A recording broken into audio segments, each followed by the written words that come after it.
Hinirang ang kauna-unahang babaeng Prime Minister sa Japan. Siya ay si Takaichi Sanae. Mula sa 465 miyembro ng lower house, nakuha ni Takaichi ang 237 boto. Sa una niyang press conference, nangako si Takaichi na palalakasin ang matamlay na ekonomiya ng Japan, pati ang relasyon ng Japan at Amerika. Dalawang babae ang itinalaga niyang miyembro ng kanyang gabinete.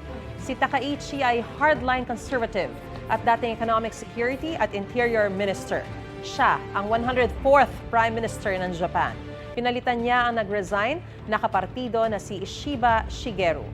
Iniidolo niya si dating British Prime Minister Margaret Thatcher.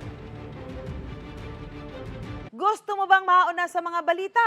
Mag-subscribe na sa GMA Integrated News sa YouTube at tumutok sa unang balita.